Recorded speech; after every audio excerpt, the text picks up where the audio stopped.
Puji Tuhan. Shalom. Shalom. Shalom. Haleluya. Tuhan Yesus baik. Amin.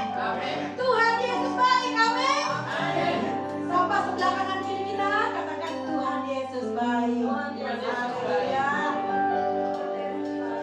Mari Bapak Ibu Saudara, sebelum kita masuk dalam hadirat Tuhan, kita bersatu hati, kita mau berdoa, kita tundukkan kepala. Tuhan Yesus, terima kasih Tuhan buat semua anugerah dan kemurahan Tuhan. Kami sangat bersyukur Tuhan. Kami boleh ada sebagaimana kami ada sampai hari ini Tuhan. Semua karena kemurahan-Mu Tuhan. Semua karena kebaikan-Mu Tuhan. Semua karena penyertaan-Mu Tuhan. Terima kasih Bapa. Pada saat ini Tuhan kami menyenangkan hati-Mu Tuhan. Kami membawa hati kami Tuhan. Hidup kami Tuhan. Kami mempersembahkan di atas mezbah-Mu yang kudus Tuhan. Kami menyenangkan hati-Mu lewat pujian kami Tuhan. Penyembahan kami Tuhan. Biarlah semua boleh naik Tuhan. Menjadi dupa yang harum. Yang kami persembahkan untuk kemuliaan nama-Mu Tuhan. Terima kasih Bapa. Kami percaya Tuhan kami menyembah Allah yang hidup. Amin. Allah yang dahsyat. Dan Allah itu hadir tengah-tengah kami pada saat ini Tuhan. Kau sanggup melawat kami Tuhan. Kau sanggup menjamah kami Tuhan. Kami percaya Tuhan. Kami yang sakit Tuhan sembuhkan. Kami yang lemah Tuhan kuatkan. Kami yang mengalami beban berat Tuhan angkat semua beban kami Tuhan. Karena kami percaya Tuhan Kau adalah sumber kemenangan buat kami Tuhan. Haleluya Tuhan Yesus. Kami siap memuliakan Kau Tuhan. Urapi pimpin ibadah ini Tuhan dari awal pertengahan hingga akhir Tuhan. Biar hanya nama Tuhan Yesus yang kami tinggikan, kami muliakan. Dalam nama Yesus kami berdoa dan mengucap syukur. Haleluya. Amin. Bersyukurlah Tuhan. Kami membawa hati kami Tuhan. Kami membawa hidup kami Tuhan. Semua nama-Mu Tuhan. Haleluya.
anak domba yang layak kami tinggikan dan kami sembah. Pada Yesus Kristus Tuhan kami Bapa. Biar segala pujian, hormat hanya bagi-Mu Tuhan. Ya Bapa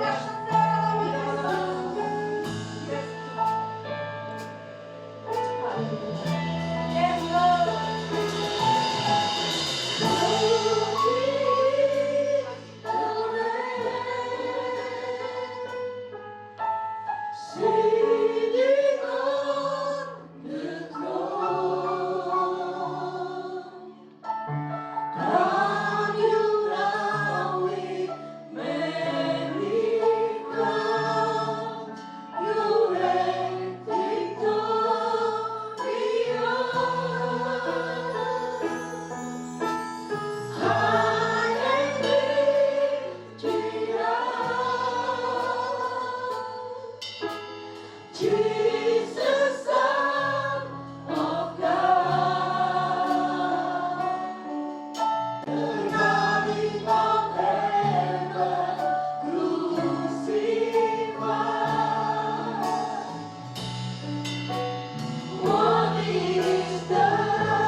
diberikan kemenangan oleh Tuhan. Amin.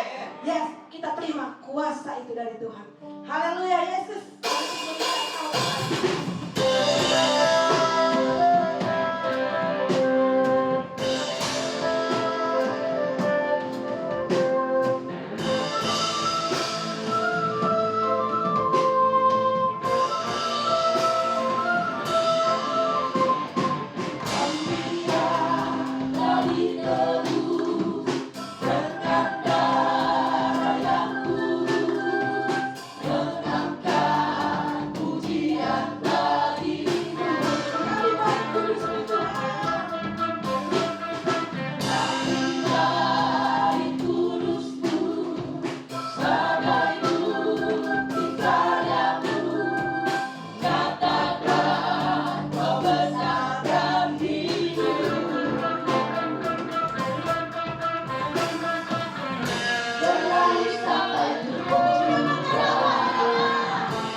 Saudara yang kasih dalam nama Tuhan Yesus Kristus, 2 minggu yang lalu kita mendengar firman Tuhan yang berjudul Dosa dan Gaya Hidup.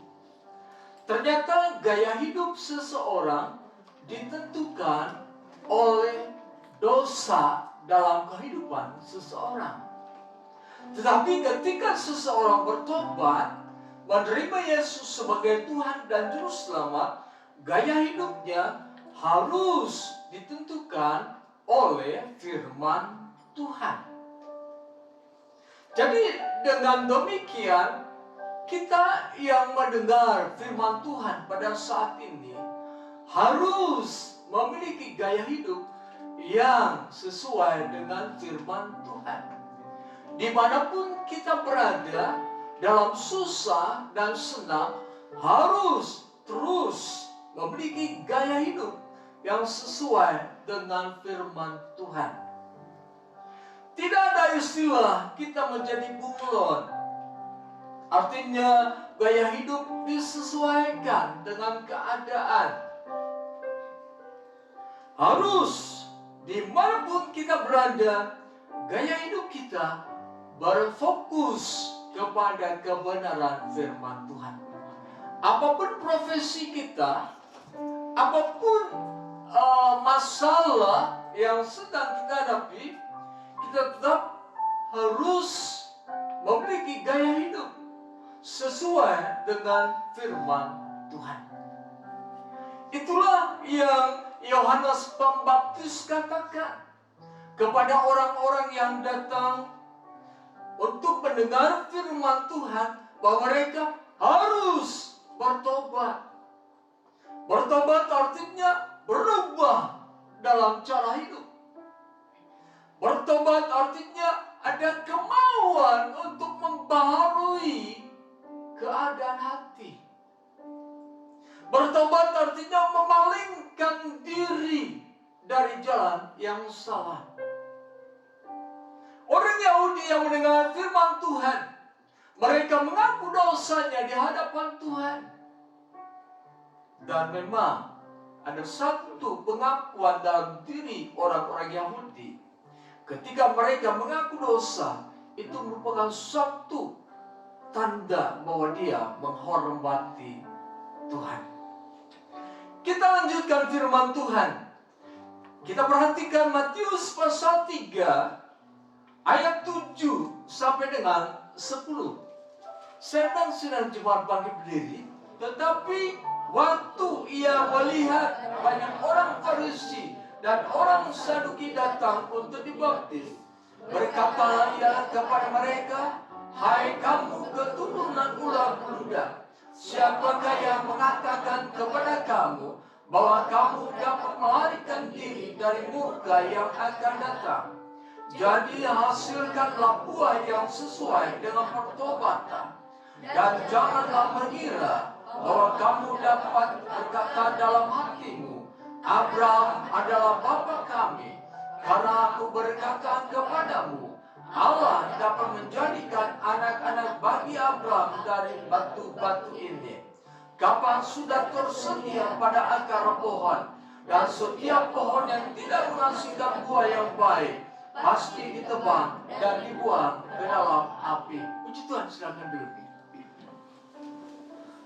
Suatu perkataan yang sangat keras keluar dari mulut Yohanes Pembaptis. Ketika orang Farisi dan Saduki datang untuk dibaptis, Farisi dan Saduki oleh Yohanes dikatakan, "Hai kamu keturunan ular beludak."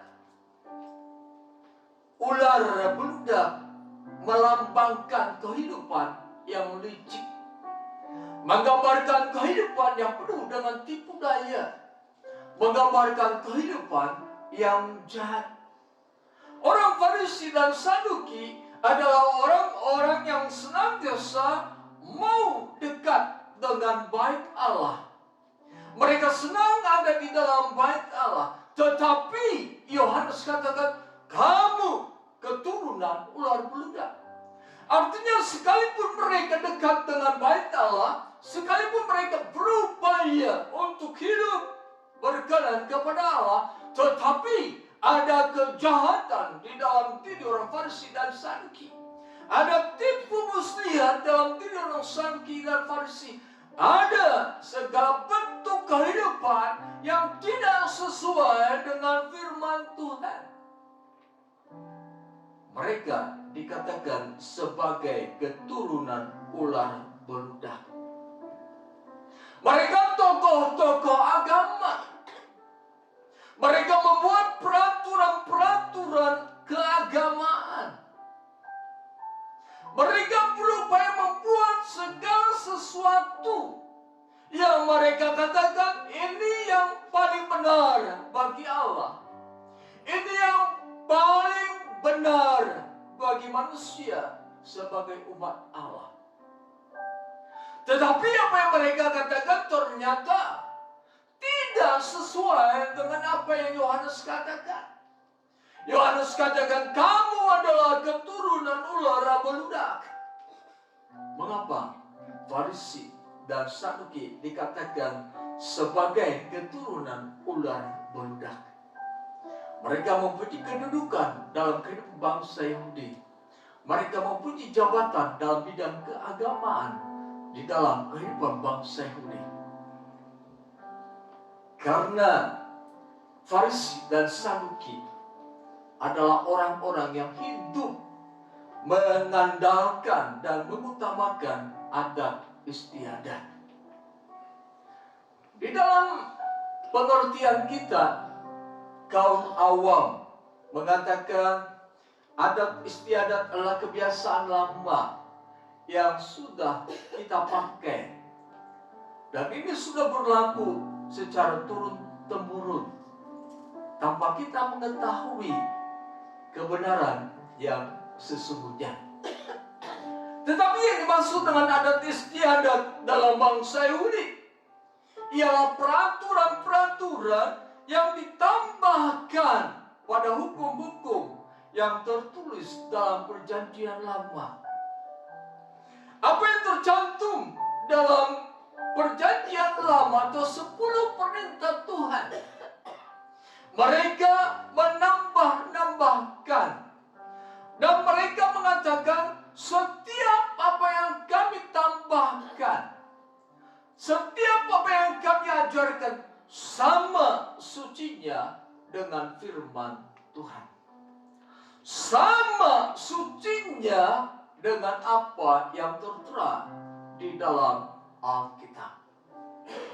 Dengan demikian mereka berkata, hai bangsa Yahudi, kalau engkau melanggar peraturan yang kami buat, kalau engkau melanggar hukum yang kami buat, itu berarti engkau melanggar Tuhan. Berarti itu engkau tidak taat kepada Tuhan. Inilah yang mau tidak mau kita katakan terjadi di berbagai belahan bumi ini. Mereka berkata bahwa suara saya adalah suara Tuhan. Apa yang saya katakan harus didengar, sebab saya mendapatkan perintah ini dari Tuhan. Saya mendapatkan perkataan ini dari Tuhan. Sehingga tidak jarang seseorang didewa-dewakan, seseorang dipuja, seseorang yang dihormati disanjung-sanjung, karena bagi mereka dia adalah pembawa suara Tuhan. Dia adalah utusan Tuhan. Dia adalah orang yang harus kita hormati sama seperti kita menghormati Tuhan. Saudara yang dikasihi dalam nama Yesus Kristus, sehingga tidak jarang terjadi apa yang dinamakan dengan provokasi. Tidak jarang terjadi dengan apa yang dinamakan dengan penghasutan. Karena hal yang demikian seperti yang dilakukan oleh Farisi dan Saduki. Orang Farisi dan Saduki, mereka berkata, apa yang merupakan buah pemikiran kami, apa yang merupakan pendapat kami, apa yang membuat kami berkata-kata semua itu berasal dari Tuhan. Saudara yang dikasihi dalam nama Yesus Kristus, dan mereka juga berkata, hukum Taurat, tafsiran hukum Taurat yang paling benar adalah berasal dari kami. Kalau orang lain menafsirkan hukum Taurat, itu salah semuanya. Yohanes Pembaptis katakan kepada Farisi, kamu keturunan ular beludak. Kamu memang datang beribadah kepada Tuhan, tetapi hatimu jauh dari Tuhan.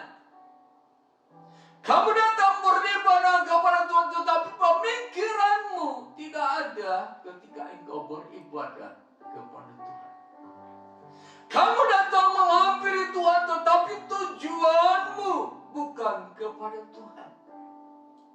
Itulah yang Nabi Yesaya katakan kepada bangsa Yahudi. Hai kamu keturunan ular beludak.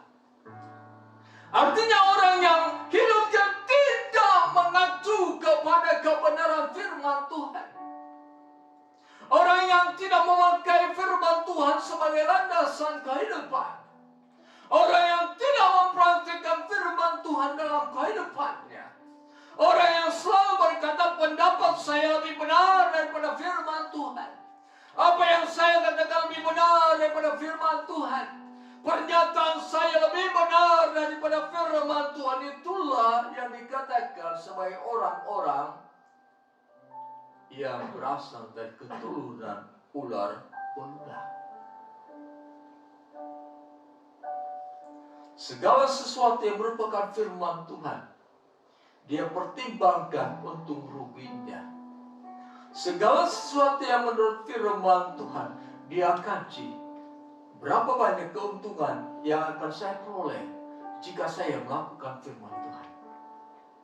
Itulah sikap karakter ular beludak.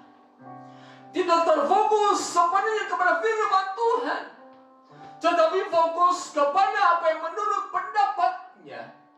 Menurut saya firman Tuhan seharusnya begini. Menurut saya firman Tuhan seharusnya begitu. Menurut saya apa yang saya katakan lebih benar daripada apa yang kita dengarkan dari seorang hamba Tuhan.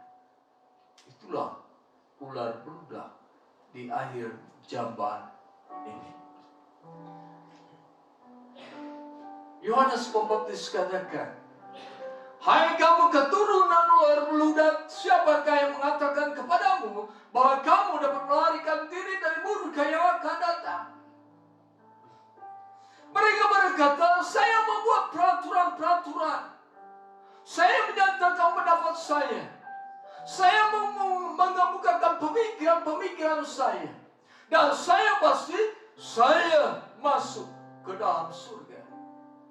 Dengan perbuatan-perbuatan baik, saya pasti masuk ke dalam surga. Dengan kehidupan yang baik, saya pasti masuk ke dalam surga. Dengan kehidupan yang selalu menjadi berkat bagi orang lain, saya pasti masuk surga. Dengan melayani Tuhan, saya pasti masuk surga. Dengan menyanyi bagi Tuhan, saya pasti masuk surga. Dengan memberi persembahan, saya pasti masuk surga. Saudara, yang menjamin kita masuk surga bukan perkataan-perkataan kebaikan yang kita katakan. Bukan kebaikan-kebaikan yang kita tunjukkan kepada orang sekeliling kita. Tetapi yang menjadi jaminan kita masuk dalam surga, yaitu iman yang kita miliki, kepercayaan bahwa Yesus adalah Tuhan dan Juru Selamat. Di luar itu tidak ada keselamatan. Di luar itu orang-orang tidak akan mendapatkan keselamatan. Itulah yang Petrus katakan, bahwa di kolom dunia ini hanya satu nama yang olehnya kita bisa diselamatkan, yaitu Yesus Kristus. Saudara yang kasih dalam nama Yesus Kristus, orang Farisi yang telah kita dengarkan bersama tentang apa yang mereka berbuat, orang Saduki yang sudah kita dengarkan bersama tentang apa yang mereka perbuat, ternyata inilah yang dikatakan mereka membangun kebenaran menurut dirinya sendiri. Padahal kitab dengan jelas sudah tertulis, mereka tinggal mengikutinya saja. Tetapi mereka berpikir pendapat saya tentang firman Tuhan lebih benar daripada firman Tuhan itu. Pemikiran saya tentang firman Tuhan lebih benar daripada firman itu. Apa yang saya katakan itu lebih benar daripada apa yang dikatakan di dalam Alkitab. Mereka berupaya mendirikan kebenaran di atas kebenaran firman Tuhan. Apakah yang dimaksud dengan kebenaran? Kebenaran artinya kemurahan hati Tuhan yang mengampuni dosa umatnya. Kesetiaan Tuhan pada perjanjian yang diucapkan kepada umatnya, dan yang oleh anugerahnya seseorang diselamatkan. Itulah kebenaran. Tetapi Farisi dan Saduki berupaya membangun kebenaran. Dia katakan adat istiadat akan menyelamatkan kami. Hukum-hukum yang kami ucapkan akan menyelamatkan kami. Saudara yang dikasihi dalam nama Tuhan Yesus Kristus, kita perhatikan Roma pasal 10 ayat yang ketiga.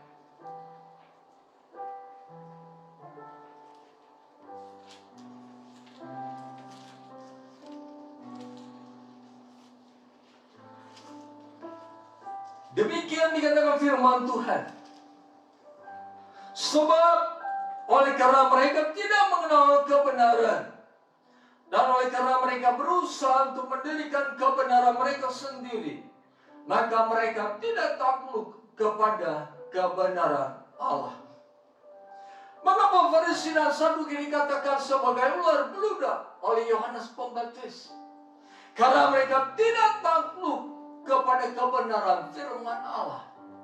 Firman Allah sudah diberikan kepada mereka, tetapi mereka katakan pendapatku lebih benar daripada firman Allah. Mereka memberikan peraturan-peraturan, mereka memberikan hukum-hukum tertentu yang mereka katakan hukum kami sama seperti firman Tuhan.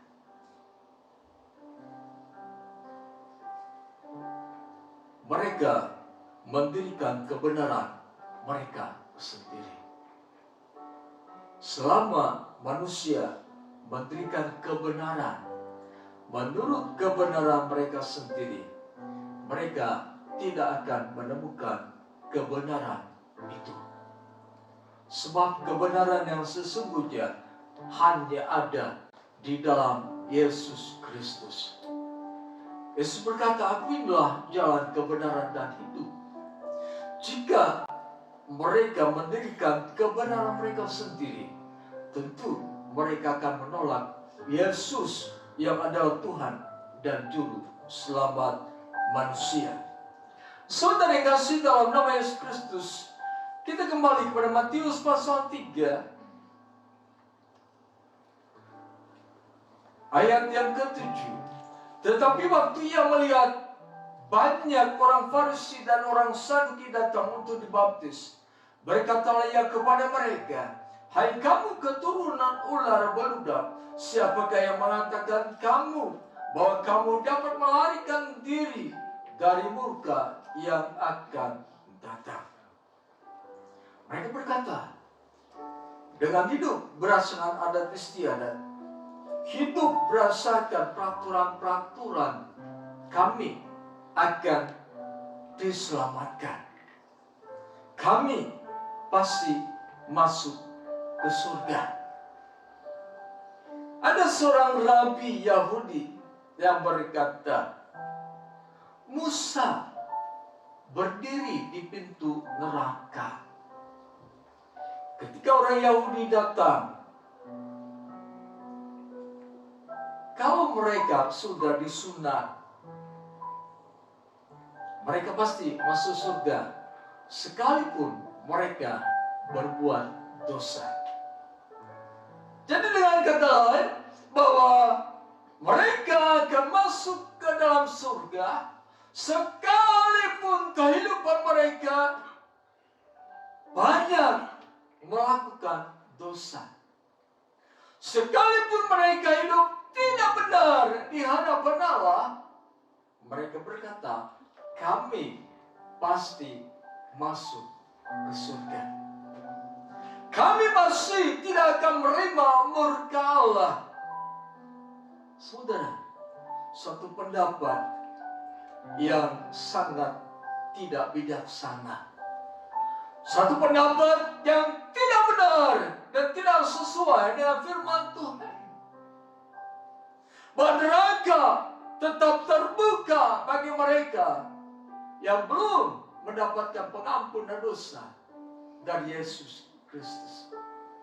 Neraka terbuka bagi mereka yang tidak menerima Yesus sebagai Tuhan dan Juru Selamat. Hanya mereka yang menerima Yesus sebagai Tuhan dan Juru Selamat, mereka lah yang memiliki tempat dan kerajaan Allah. Ayat yang ke-8 kita perhatikan. Jadi hasilkanlah buah yang sesuai dengan pertobatan. Artinya, hai orang Farisi, orang Saduki, engkau mengajar hukum-hukum Allah. Engkau mengajar tentang apa yang Allah inginkan. Tetapi kehidupanmu tidak sesuai dengan apa yang engkau katakan bahwa engkau adalah umat Allah. Artinya kalau kita sebagai umat yang sudah diselamatkan, yang sudah ditebus, yang sudah mendapatkan pengampunan dosa, yang sudah bertobat dalam kehidupan sehari-hari, hasilkanlah buah yang sesuai dengan pertobatan.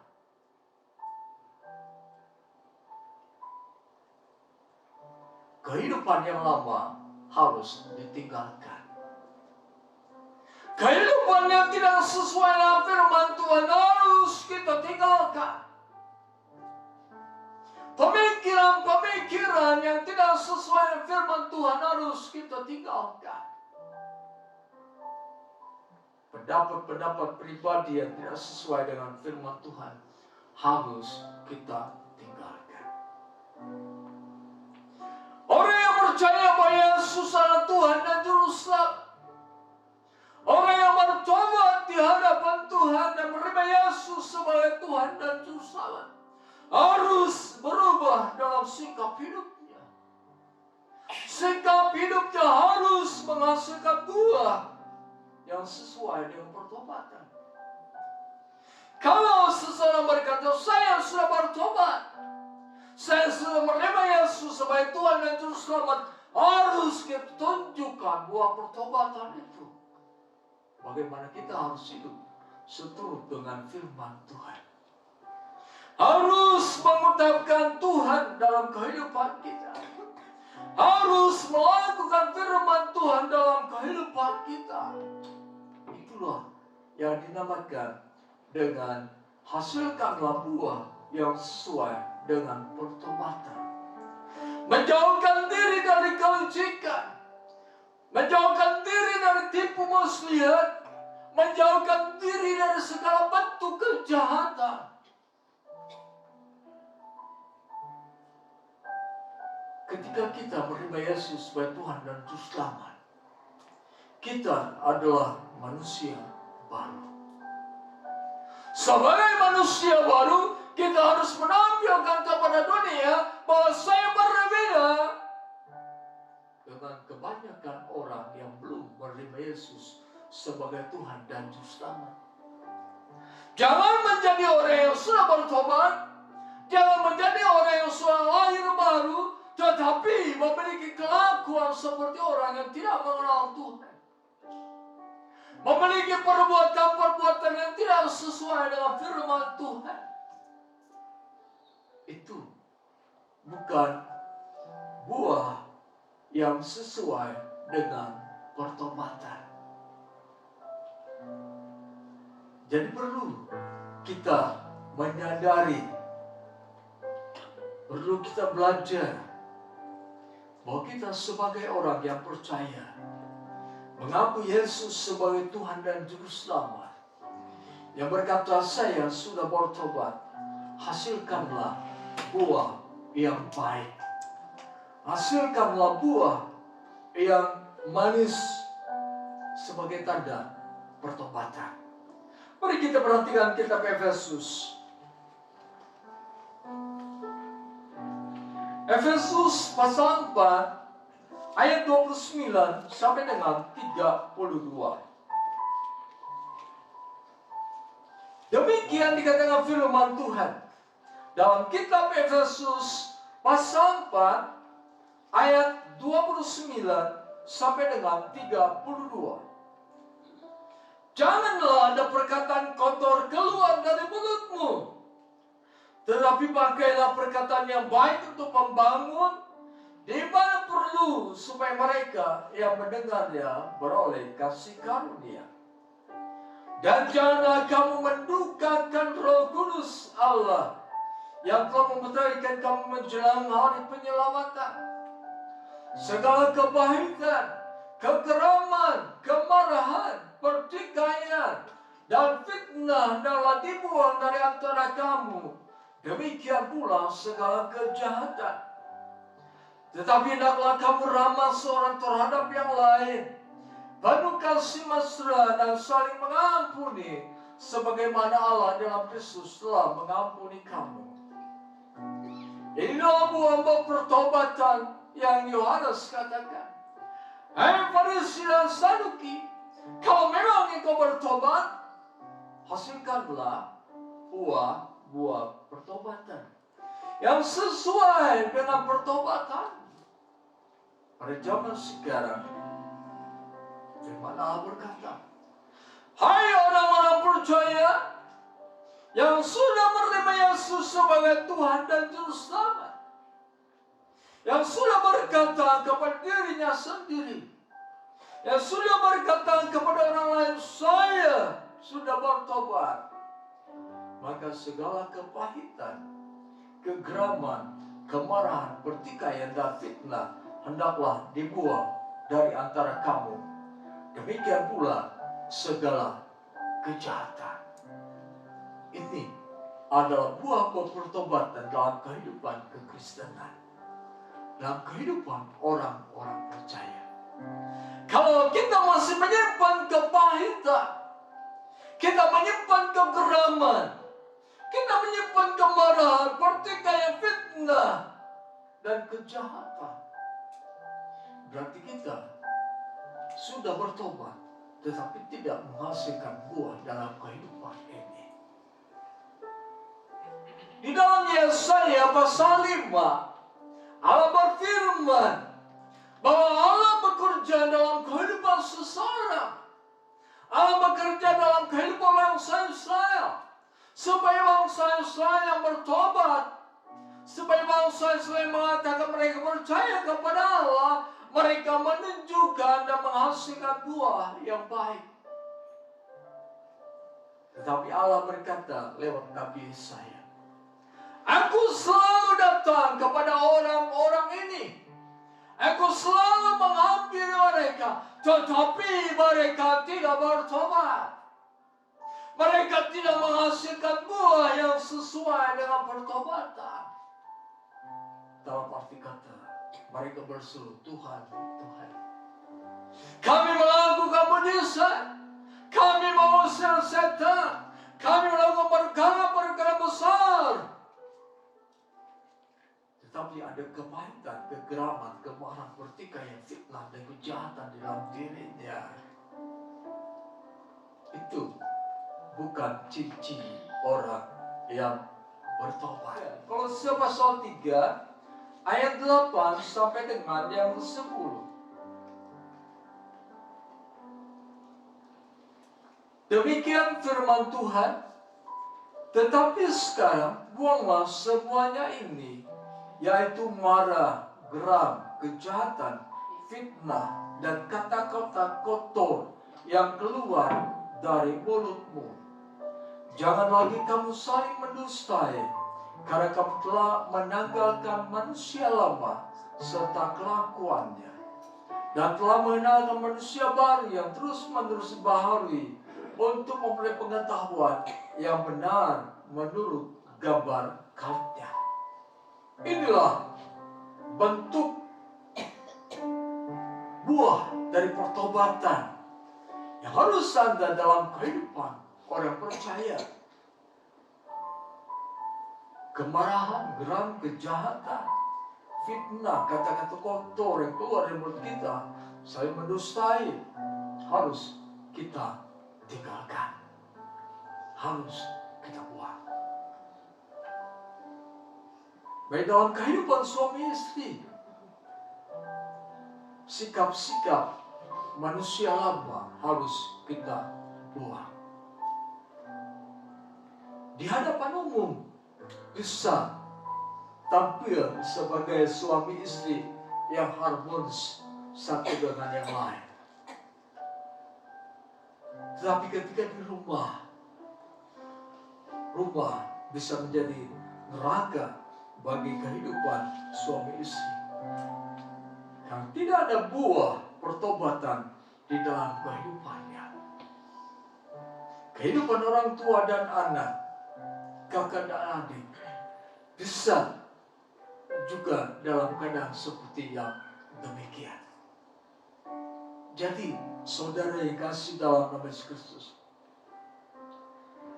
kalau kita berkata, saya sudah bertobat, saya sudah percaya menerima Yesus sebagai Tuhan dan Juru Selamat, mari hasilkan buah yang sesuai dengan pertobatan. Tanggalkan segala bentuk kehidupan manusia lama yang tidak sesuai firman Tuhan. Buang segala sesuatu yang tidak sesuai dengan firman Tuhan. Terapkan apa yang Tuhan inginkan dalam kehidupan kita. Itulah yang dinamakan kita menghasilkan buah. Kalau kita masa bodoh dengan apa yang Tuhan katakan, perhatikan, kapak sudah tersedia dan dia siap untuk menebang. Artinya tidak akan ada perubahan untuk selama-lamanya dalam kehidupan kita kalau kita mengabaikan firman Tuhan. Kalau kita acuh tak acuh terhadap firman Tuhan, kalau kita masa bodoh terhadap firman Tuhan, kapak sudah tersedia. Artinya kita harus memperhatikan keberadaan kekristenan dalam kehidupan ini. Kita harus memperhatikan identitas kita di dalam Tuhan. Siapakah kita di dalam Tuhan? Kita bukan seperti manusia-manusia yang tidak mengenal Tuhan. Kita harus tampil sebagai orang yang mengenal Tuhan, yang bertobat. Tunjukkan kepada dunia, inilah kehidupan di dalam Tuhan. Kehidupan yang menjadi berkat. Mari, saudara,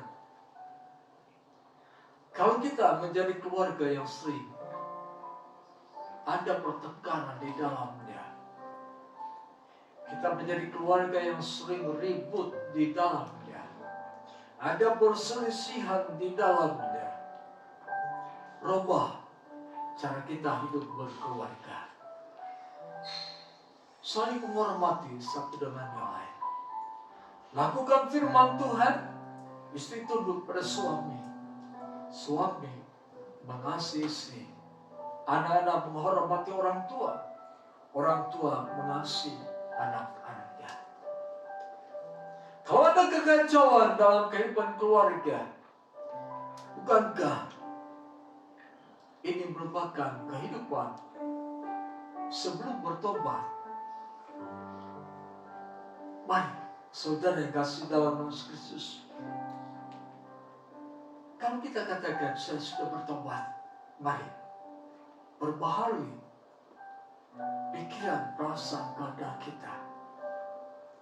Apa yang firman Tuhan katakan, buanglah. Apa yang Tuhan katakan, jangan lakukan.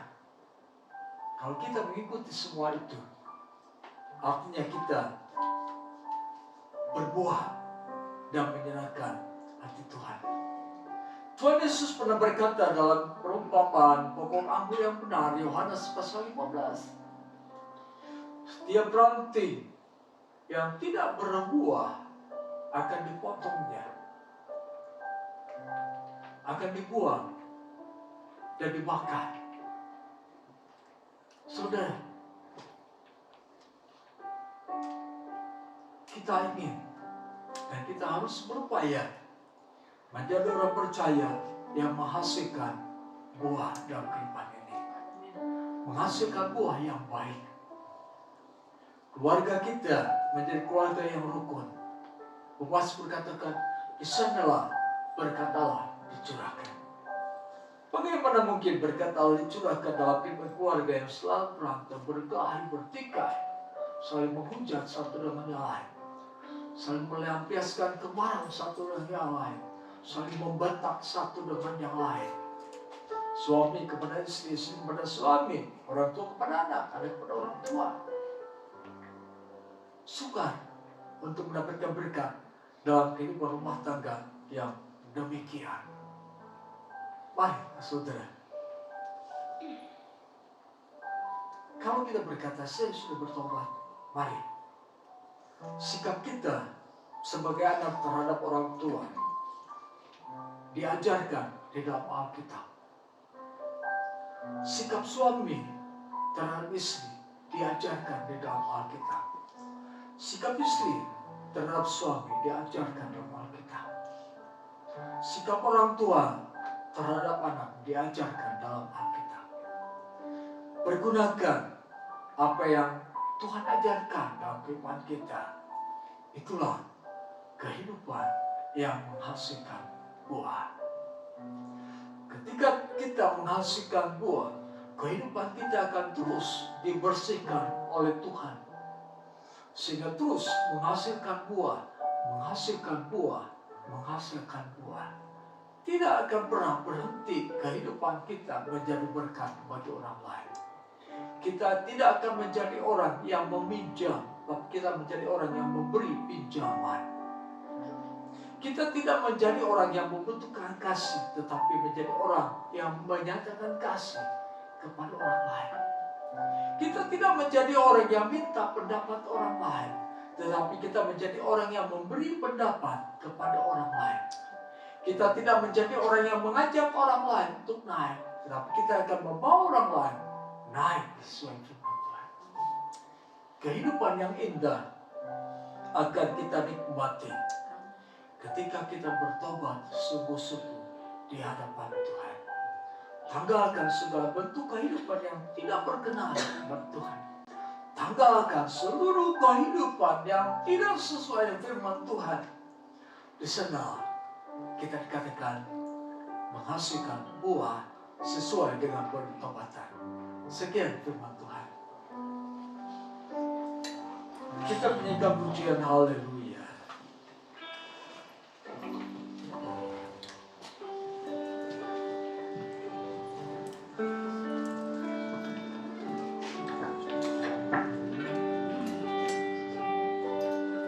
Hallelujah.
tempat ini.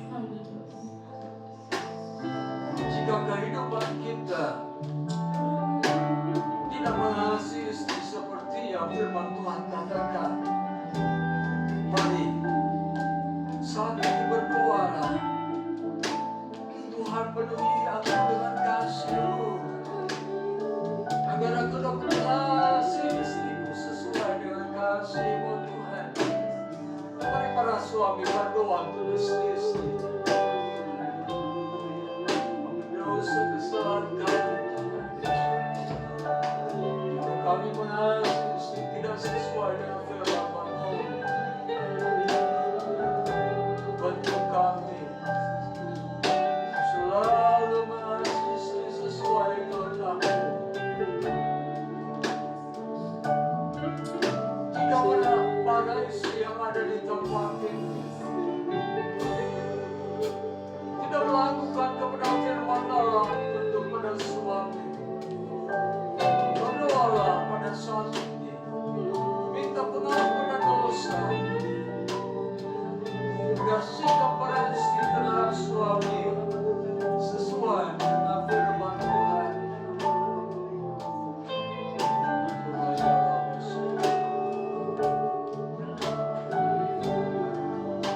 Kita sebagai orang tua, kalau kita memperlakukan anak-anak kita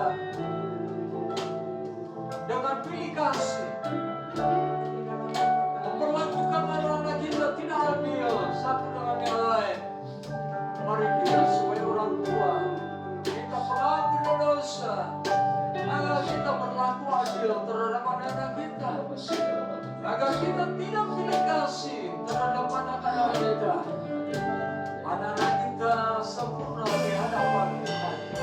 Apapun kelemahan dan kekurangan mereka, anak-anak itu adalah berkat dari Tuhan, titipan Tuhan bagi kita. Tuhan ampuni dosa kesalahan kami sebagai orang tua. Jika kami pilih kasih terhadap anak-anak, jika kami tidak berlaku adil terhadap anak-anak kami, ampunilah kami Tuhan.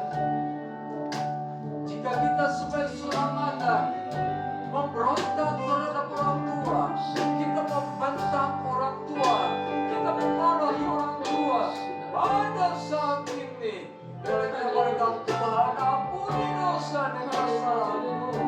Ajar aku menghormati orang tuaku, apapun kelemahan dan kekurangan orang tuaku, ajar aku menghormati mereka. Ajar kami juga sebagai kakak dan adik mengasihi satu dengan yang lain, saling menghormati, saling mengampuni. Terima kasih Tuhan. Hamba berdoa bagi jemaat-Mu di tempat ini ya Tuhan, bagi kami semua, biarlah Roh Kudus menolong kami, agar kami sebagai umat-Mu hidup dan menghasilkan buah dalam kehidupan ini, menghasilkan karakter-karakter, menghasilkan kepribadian yang menyenangkan hati Tuhan, yang menjadi berkat bagi orang-orang lain. Dalam nama Yesus terjadilah. Terima kasih atas firman-Mu. Terima kasih untuk peribadatan yang sudah Engkau pilih Tuhan, dan biar Tuhan juga yang dipermuliakan dalam peribadatan ini. Aku berdoa bagi seluruh jemaat di tempat ini, mata pencarian, usaha dengan pekerja mereka diberkati Tuhan, kesehatan tubuh jasmani diberkati Tuhan, anak-anak mereka diberkati Tuhan, biaya mereka butuhkan Tuhan, dan sekolah dicukupkan oleh Tuhan. Pekerjaan orang tua, pekerjaan kami, baik di dalam maupun di luar rumah, diberkati oleh Tuhan. Terima kasih Tuhan, terpuji nama Tuhan. Kami berdoa untuk masyarakat sekitar kami, diberkatilah mereka oleh Tuhan. Kami berdoa Tuhan Yesus untuk bangsa dan negara ini, diberkatilah oleh Tuhan. Terpuji nama Tuhan. Kami berdoa untuk RT, RW, kelurahan atau lurah, kecamatan dan camat, bupati, wali kota, gubernur, diberkati oleh Tuhan. Pemerintah pusat dan daerah, presiden, wakilnya, dan seluruh jajaran para menterinya diberkati oleh Tuhan. Terima kasih Tuhan. Kami berdoa bagi anak-anak-Mu yang sudah ambil bagian dalam pelayanan di peribadatan ini. Pakailah mereka seturut kehendak Tuhan. Diberkatilah kehidupan mereka. Terima kasih Tuhan, terpuji nama Tuhan. Sebentar kami akan pulang, kami akan kembali ke rumah kami masing-masing. Kami serahkan kehidupan kami ke dalam tangan Tuhan. Terpuji nama Tuhan. Saudara yang dikasihi dalam nama Tuhan Yesus Kristus, terimalah damai sejahtera anugerah berkat Allah, cinta kasih Yesus Kristus, kekuatan penghiburan dan pertolongan dari Allah Roh Kudus, biarlah menyertai kita mulai saat ini sampai kedatangan Yesus Kristus yang kedua kali ke dalam dunia ini. Dalam nama Tuhan Yesus kami berdoa. Haleluya. Amin. Ku yakin. Mari kita bangun berdiri, saudara.